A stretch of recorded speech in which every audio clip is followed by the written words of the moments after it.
우리 지역의 다양한 이슈와 현안들을 심층적으로 풀어보는 헬로 이슈 토크입니다. 저희 헬로 이슈 토크에서는 2024년 민선 8기 3년차를 맞아 각 지역의 올해 주요 정책 추진 방향과 과제를 점검하는 시간 마련했습니다. 오늘 첫 시간에는 이완섭 서산시장과 함께합니다. 시장님 안녕하십니까? 네, 안녕하십니까? 네, 반갑습니다. 반갑습니다. 먼저 서산시 하면 캐치프레이즈로 해 뜨는 서산을 떠올리는 분들이 많으실 텐데요. 네. 그런데 사실 서산하면 해가 지는 곳이라고 좀 생각하시는 분들도 많을 텐데 이게 어떤 의미고 또 이 해 뜨는 서산을 위해서 어떤 노력을 기울이고 계신지 먼저 설명을 해주실 수 있을까요? 예. 우리 서산하면 말씀하신 것처럼 이제 고정관념이라고 할까요? 선입견이라고 할까요? 이제 해가 지는 곳, 조금 서쪽에 있는 오지의 지역 이런 인식을 가지고 있는 분들이 많거든요. 그리고 서산을 발전시키기 위해서는 이런 인식부터 바꿔주는 것이 필요하겠다라고 해서 역발상으로 해 뜨는 서산이라고 이렇게 이제 바꿨습니다. 네. 그러면 그게 이름만 바꾼다고 되는 것이냐라고 이제 반문하실 수가 있는데 우리나라 지도만 놓고 보면 사실 어찌 보면 서쪽에 있으니까 그런 생각을 갖지만 지금은 지구촌 가지가 아니겠습니까? 네. 그래서 이제 지구 반대편에서 일어나는 일도 우리가 손바닥에서 금방 알 수 있는 그런 세상인데 지구본을 놓고 본다라고 한다면 우리와 마주하고 있는 곳이 중국이거든요. 네. 중국 쪽에서 바라볼 때는 우리는 독도라든가 울릉도보다 더 가까운 해 뜨는 동쪽이죠. 그래서 해 뜨는 서산이라고 하는 것이 방위적으로도 틀리지 않고 더 의미를 찾자면 해가 뜨는 모습처럼 모든 부분에서 분야에서 떠오르고 상승하고 도약하고 좋아지는 그러한 그 뜨는 말 그대로 그런 네. 이미지를 가지고 우리 서산을 이끌어가야 되겠다. 그런 서산이 되도록 해야 되겠다. 그런 마음을 가지고 해 뜨는 서산이라고 역발상으로 이렇게 캐치프레이즈 정했다고 이렇게 이해하시면 되겠습니다. 네. 예, 실질적으로 그렇게 하다 보니까 인식이 바뀌어지면 거기에 따른 생각과 행동이 같이 가게 되는 부분이 많지 않습니까? 네. 그런 측면에서 사실 많이 서산에 대한 이미지도 많이 달라졌고 또 기업들도 많이 들어오기도 하고 하면서 말 그대로 뜨는 도시가 되고 있지 않겠나 그런 생각을 하고 있습니다. 그래요. 근데 지금 어느새 또 이제 2024년 갑진년 새해가 밝았습니다. 시장님 먼저 새해 복 많이 받으시고요. 복 많이 받으시고요. 네. 네, 서산 시장으로서 매년 사자성어로 새해 화두를 정한다고 들었는데 올해 사자성어 극세척도라고 하죠. 어떤 의미를 담고 있습니까? 매년 그런 그 어떤 그 좌우명 내지는 어떤 방향성을 갖는 그런 사자성어를 만들어 가지고 이렇게 하는데요. 어떤 뭐 기본적인 자세, 마음, 다짐 아니겠습니까? 그래서 지난해는 저희가 이제 승풍파랑 뭐 바람을 이기고 또 파도를 헤쳐가면서 어려움을 극복해 나가서 열심히 일하자는 뜻을 가지고 했는데 네. 올해는 이제 극세척도 이렇게 정했어요. 이길 극자, 세상세자, 뭐 개척한다 할 때 그 척자하고 이제 길도자. 네. 2024년도도 사실은 어려울 거라고 저는 생각을 하거든요. 여러 가지 측면에서. 그러나 그런 어려움을 우리가 잘 이겨 나가면서 그 길을 가기 어렵다라면 우회도로라도 뚫어서라도 가야 된다는 목적지 가야 되지 않겠습니까? 그래서 어떠한 어려움에도 어려움에 굴복하지 않고 네. 길을 개척해서 나간다. 또 그런 마음을 다짐으로 가지고서 일을 하는 것이 뭔가 좀 추진력도 있고 약해질 때 또 떠올리면서 힘을 받지 않겠습니까? 네. 그런 측면에서 우리 직원들에게도 같은 마음을 가지고 하자라고 이렇게 정해서 임하고 있습니다. 네. 그러니까 사실 정말 또 예상치 못한 어려움은 또 있을 수 있습니다. 그렇습니다. 하지만 예. 그럼에도 불구하고 또 다른 방법을 찾아서 힘차게 나아가야겠다. 이런 뜻으로 또 극세척도라는 사자성어를 정하셨는데 말씀하신 것처럼 2023년은 승풍파랑이었어요. 하늘길 바닷길을 열고 승풍파랑 기사로 나간다. 네, 이런 예. 의미를 담고 있었는데 사실 약속을 지키신 것 같아요. 네, 지금 예. 보면 네, 서산시의 중요한 현안 사통팔달 도시입니다. 서산시로의 접근성을 향상시키기 위해서 다양한 노력을 기울이고 계신데 그 가운데 올해 바닷길이 열리게 됐죠. 그렇습니다. 네. 우리 서산 대산항이 있지 않습니까? 네. 수심도 깊기도 하고 여러 측면에서 아주 그 국가 31개 국가 항만 중에서도 6대 항만에 속하는데 사실 이제 중국과의 국제 여객선을 취항시키기 위해서 그동안 많은 노력을 해왔었지 않습니까? 네. 그 과정에서 이제 국제 여객 터미널까지 만들어져 있고 2016년도에 준공이 됐는데 아직 배를 못 띄고 있었어요. 여러 가지 그 여건이 좀 허락지를 안 했었기 때문에 무한정 그 여건이 잘 되기를 호전되기를 기다릴 수는 없기 때문에 그렇다면 국제 크루즈선을 먼저 띄워야 되겠다 노력을 많이 해가지고 금년 5월 8일 어버이날을 기점으로 해서 6박 7일간 일본의 오키나와 또 미야코지마, 대만의 기륭시를 거쳐서 부산항으로 입항하는 그런 일정을 가지고 추진하게 됐습니다. 네. 그래서 국제적인 크루즈선이 뜬다는 얘기는 굉장히 좋은 일이잖아요. 그래서 이제 기존에 중국과의 국제선 취항을 노력을 했던 이런 부분들도 앞으로 이제 시너지 효과를 가지고 잘 될 수 있지 않겠나 이런 생각을 가지고 있고 지역이 경제가 활성화되고 관광객이 또 많이 찾아들기도 하고 하다 보면 여러 가지 긍정적인 선순환 효과에 따른 효과가 많이 이어질 거라고 저는 생각을 합니다. 네. 국내에서는 뭐 6번째 취항이 되는 거고요. 네. 충청권에서는 최초가 아니겠습니까? 그래서 저는 우리 서산만의 어떤 그 좋은 점이 아니고 네. 서산을 비롯한 인근 같이 충남권이 동반 성장할 수 있는 아주 좋은 기회가 될 거라고 저는 생각을 합니다. 네. 예. 근데 사실 지금 말씀하신 것처럼 충청권에서는 최초의 지금 크루즈인데 이게 이번에 5월에 출항을 한다고요? 네. 어버이날 5월 8일 날. 네, 네. 근데 사실 이번 출항이 지금 단발송으로 끝나는 게 아니라 앞으로 또 계획이 있다고 들었습니다. 예, 사실 국제 크루즈선을 취항시키기까지에는 많은 노력이 필요했습니다. 네. 11만 4천 톤급 굉장히 큰 배예요. 배 길이만도 290m나 되고 폭도 36m나 되기도 하고 3,780명이 탈 수 있는 큰 배고 그런데 이것으로 한 번에 끝난다면 너무 좀 아쉽지 않습니까? 네. 그래서 저는 이제 이 부분을 기점으로 해서 좀 전에 말씀드린 것처럼 당초에 우리가 기획했던 중국과의 국제 여객선 노선 이 부분에 대해서 이제 또 집중적인 노력을 기울여야 되고 네. 중국 쪽에서도 이제 여건 변화가 많이 됐기 때문에 이제 긍정적으로 지금 시각으로 바라보고 있습니다. 네. 지금 현재 물밑에서 이런 그 노력을 하고 있다는 말씀을 드리고요. 이 부분에서 이 국제 크루즈선도 2024년 한 번 뜨는 게 아니라 네. 사실 이 국제 크루즈선 띄우는 롯데관광개발에서도 사실 많이 놀라셨어요. 한 달 만에 완판이 됐거든요. 그러니까요. 예, 그래서 2025년도에도 계속 지속적으로 이 취항시켜 나가는 부분에 대해서 그 공감대를 가지고 네. 지금 뭐 그 횟수를 늘려야 되지 않겠냐 이런 말씀들을 하고 계십니다. 그래서 네. 계속 이어질 거라고 저는 보고 있고요. 네. 이런 부분들은 바다에서 시작을 했지만 이제 바다에서 시작된 이런 그 선순환 효과가 육지로 이어지면서 여러 가지 측면에서 대산 지역 발전을 견인하고 더 나아가서는 우리 서산 전체 또 충남의 발전 그리고 전체적으로 볼 때는 대한민국 어떤 여러 가지 측면의 관광 활성화라든가 지역 경제 활성화, 지역 균형의 어떤 발전 도모하는 데에 큰 기여를 하게 될 것이다. 저는 그렇게 생각을 하고요. 이러한 부분을 잘 이어가도록 할 그런 계획으로 있습니다. 근데 사실 바닷길뿐만 아니라 우리 하늘길이 언제 열리나 좀 기대하시는 분들도 예. 많으실 텐데요. 지금 서산 지역을 넘어서 충남 도민들의 오랜 수건 사업이죠. 서산공항 어떻게 추진되고 있나요? 예, 이 서산공항은 사실 어찌 보면 서산만의 어떤 그 여망이 아니고 220만 충남 도민의 수건 사업이기도 했습니다. 네. 꽤 오래전부터 추진을 해왔던 부분인데 잘 진행되다가 사실 좀 어려운 고비가 있었습니다. 지난해 5월 달에 그 예타가 좀 이렇게 탈락되는 부분도 있었습니다만은 결론적으로 비예타 방식으로 해서 500억 미만으로 추진할 수 있는 그런 추진 체계가 이제 갖춰졌어요. 네. 여러 가지 측면에서 꼭 필요한 그 공항이 될 것이다라는 당위성과 필요성과 이런 부분들이 충분히 갖춰져 있고 네. 또 어떤 그 충남에만 사실 공항이 없는 부분에 있어서도 네. 지역균형 발전 차원에서 필요도 하기도 하고 또 서산 이 공항은 신규 공항이 아니거든요. 이미 군 비행장 20전투 비행단이 있는데 네. 이미 모든 것들 갖추고 있는 이 비행장을 이용을 해서 활주로도 다 이미 2,743m나 되는 활주로가 2번이나 있기도 하고 네.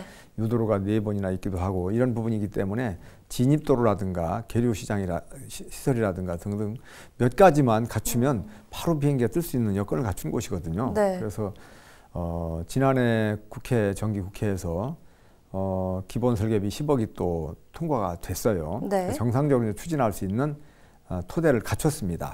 올해부터 이제 본격적으로 추진해 나가야 되는데 지금 현재 국토교통부에서 국가 기본계획 여러 가지 이런 분분에서 용역이 진행되고 있는 걸로 알고 있습니다. 네. 2028년 개항 목표로 순조롭게 진행이 될 수 있도록 시가 또 충청남도와 또 중앙정부와 함께 힘을 모아서 차질 없이 추진될 수 있도록 노력을 할 그런 계획이 있습니다. 네, 그러면 이제 공항이 생기고 또 국제 크루즈선 운항에 맞춰서 도로교통망 개선이 필요하다는 또 목소리도 나오거든요. 네, 우리 고속도로나 철도망 확충 계획도 좀 짚어주실 수 있을까요? 우리 서산의 가장 큰 수건 사업 중에 하나는 또 고속도로를 들 수가 있습니다. 네. 대산에서 당진까지 연장하는 이 대산당진 고속도로, 이 고속도로의 이름이 이제 당진 영덕간 고속도로거든요. 그래서 우리 서산 대산에서 당진까지 연결되는 25.3km 정도 되는 이 고속도로가 뚫리지 않아서 굉장히 어려움을 많이 겪고 있고 노력을 많이 해왔었어요. 네. 2016년도에 예타가 돼서 정상적으로 이제 추진을 하게 되는 과정에서 나들목도 설치가 되고 추가적으로 한 2,367억 원의 예산이 추가로 소요되면서 총 금액이 9,073억까지 이렇게 올라갔어요. 그러다 보니까 다시 또 예타가 진행되는 또 그런 우여곡절이 있었습니다. 네. 그래서 2022년도 11월 28일 날 통과가 됐고 지난해 2023년 11월 27일 날 209409부터 이제 착공이 들어갔어요. 그래서 이제 서산 영덕간 고속도로로서의 이제 공사가 진행되고 있기 때문에 2030년 준공 목표거든요. 네. 정상적으로 잘 추진이 되기를 이제 기대하고 앞으로 노력을 더 기울여 나가겠습니다. 이제 철도도 사실 들어와야 되거든요. 네. 공항이 이제 생기게 되면 공항까지 철도도 이제 와야 되지 않나 그런 생각을 가지고 있습니다. 뭐 저쪽 삽교 쪽으로 해서 어쨌든 공항을 거쳐서 서산시 거쳐서 또 태안으로 넘어가는 내포철도 이런 부분들. 그리고 이제 당진 아까 얘기도 대산 당진 간 고속도로 얘기 나왔었습니다만 네. 대산 쪽에서 이제 울진까지 경부 울진까지 13개 지자체가 이렇게 거쳐가는 동서횡단 내륙철도 이 부분은 대통령 공약 사항이기도 하고 뭐 전 정부에서 추진해왔던 이런 부분이거든요. 네. 그래서 우리 충남도와 충청북도와 경상북도까지 3개 도가 거치면서 또 시군으로 본다면 13개의 시군이 거쳐요. 네. 이 부분이 저는 국가의 균형 발전이라든가 여러 가지 관광 활성화라든가 대한민국 전체를 위해서도 이 부분은 신속하게 추진돼야 되지 않겠나 저는 그런 생각을 하거든요. 우리 서산은 울진 쪽에서 볼 때는 이제 종착점이 되는 것이고 또 우리 서산 쪽에서 본다면 뭐 시작점이 되기도 하고 그렇습니다. 네. 저 개인적인 바람이라면 태안까지도 연결된다면 더 좋겠죠. 이런 부분들이 바로 좀 국가적인 정책적인 과제로서 최대한 빨리 추진이 됐으면 좋겠다. 네. 뭐 예타로 저는 뭐 추진할 걸로 생각이 됩니다만은 이건 예타가 아니라 국가 정책적인 차원에서 국가 균형 발전 차원에서 저는 이게 추진되어야 하는 것이 오히려 맞지 않겠나 그런 생각을 하거든요. 네. 예, 이런 기회를 빌어서 정부의 좀 현명한 결단과 신속한 추진이 이루어질 수 있도록 추진해 주겠으면 좋겠다. 그런 바람을 말씀드립니다. 자, 그리고 또 주민들이 중요하게 생각하는 부분 중에 하나가 또 지역에서 문화예술을 즐길 수 있는 환경입니다. 이 문화예술 관련 인프라 구축과 지원 어떻게 이루어지고 있습니까? 예, 지금은 사실 어찌 보면은 먹고 사는데 급급한 세상은 이제 지났지 않습니까? 이제 모두가 이제 삶의 질을 높여나가는 쪽에 관심을 많이 가지고 있죠. 네. 어떤 건강이나 레저, 휴식, 뭐 여행, 문화, 예술 이런 쪽 아니겠습니까? 그런 측면에서 품격 있는 문화도시를 만들기 위해서 노력하겠다라고 이제 공약에도 들어가 있습니다. 그래서 많은 부분 부족한 문화적인 예술적인 인프라 구축 이런 게 굉장히 필요하거든요. 네. 그래서 종합문화예술타운을 새롭게 조성하기 위해서 지난해 9월에 입지가 이미 다 이제 완료가 됐어요. 그래서 새롭게 그 비좁고 또 열악한 이런 환경을 개선하고 네. 지금 현재 있는 문화회관 이런 부분들이 해당되죠. 문화원도 새롭게 이제 이전을 해야 되고 시립미술관이라든가 또 국립국악원을 저희가 유치를 했어요. 네. 그래서 이제 그런 부분들이 같이 한 곳에 집적화를 이루는 종합문화예술 타운을 새롭게 이제 건설하고 네. 또 많은 예술인들, 문화인들 서산 굉장히 많아요. 끼와 재능과 역량을 갖춘 분들이 굉장히 많거든요. 네. 내포제 판소리, 내포제 시조 여러 가지 이런 부분에 중심체 역할을 할 수 있는 곳이 또 우리 서산이거든요. 네. 그래서 이런 부분을 제대로 아우르면서 문화예술적 부분이 살아 숨쉬는 도시가 될 수 있도록 사실 그 부분에 집중적인 노력을 기울여야 한다고 생각하고 실제적으로 그런 노력을 기울여 오고 있습니다. 자, 그리고 또 국가를 위해 희생한 유공자 그리고 가족에 대한 예우, 보훈 정책의 중요성도 좀 커지고 있는데요. 이 서산시만의 차별화된 정책이 있을까요? 예, 저는 우리 대한민국이 지금 이만한 위치에 와 있다는 것은 정말 생각해 볼 일이라고 생각을 합니다. 정말 분단 국가이기도 하고 어려움을 많이 가지고 있었던 원조를 받던 그런 나라인데 원조를 주는 나라로 지금 변해 있잖아요. 네. 세계 10대 강국이라는 얘기가 나오고 또 10대 강국 순위 발표한 게 있었어요. 2023년 8월 26일 날 US 뉴스지에서 거기에 보면은 세계 10대 강국 중에서 우리 대한민국이 6대 강국으로 들어가 있어요. 어쨌든 이런 그 위치에 와 있는 것은 헌신적으로 정말 목숨을 담보로 해서 열심히 싸우고 이 나라를 지키기 위해서 노력해왔던 선열들, 6.25 참전 유공자분들, 뭐 베트남 참전 유공자분들, 보훈 가족님들 이런 분들의 공이 굉장히 크다고 저는 생각하거든요. 네. 이런 부분들에 대한 국가적인 예우와 어떤 이런 지원은 굉장히 부족하다고 저는 생각합니다. 그 부족한 점을 지자체에서라도 열악한 재정 환경이긴 하지만 뭔가 좀 더 보탬을 드려야 되겠다. 그런 마음을 가지고 우리 서산 지역에 있는 보훈 가족님들께 보훈 수당을 좀 평상시 제가 시장 되기 전에 있던 것부터 배로 늘리고 막 이런 노력을 해왔어요. 네. 그리고 민선 8기 제가 시장이 되면서 공약으로 또 기존에 있었던 25만 원 받던 이런 부분들을 100% 50만 원씩 올려드리겠다 네. 약속을 했거든요. 네. 그래서 제가 이제 지난해 1차년도에 60%를 이제 반영을 했고 금년 2024년도 나머지 10만 원을 더 추가로 이제 인상을 하도록 돼 있어서 네. 100% 완전 이제 공약을 달성하는 해가 됐습니다. 네.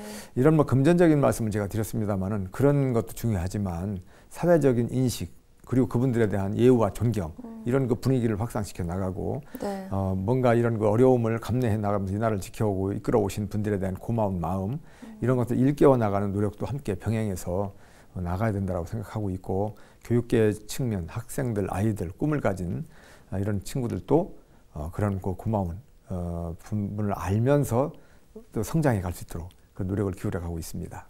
그러니까 정말 진심을 다해서 전국 최고 수준의 말하자면 그 복지 이 지원을 하고 있는 건데요. 자, 그리고 또 한 가지 보면 일자리입니다. 일자리가 많아져야지 또 인구 유입도 기대할 수가 있는 부분일 텐데 기업 유치 기반을 만들기 위한 계획도 좀 짚어주시겠어요? 지역이 성장하고 발전하기 위해서는 또 기업이 많이 들어와서 기업 활동이 잘 돼가지고 그로 인해서 일자리도 많이 창출되고 그래야 그런 것들이 선순환 효과를 가지고 모든 부분에서 나아지지 않겠습니까? 우리 서산에도 기업들이 많이 들어와 있습니다만은 제가 민선 8기 공약 중에 100개 기업 이상의 기업을 유치하겠다 이렇게 또 공약도 있어요. 네. 근데 기업을 유치하기 위해서는 또 기업들이 들어가야 될 기반이 갖춰져야 되지 않겠습니까? 쉽게 얘기하면 산업단지가 조성이 돼야 되는데 그동안 조성이 좀 잘 안 되고 있어서 지금 현재 전체적으로는 한 10개의 산업단지를 조성해 나가고 또 완성된 부분도 있습니다만은 네.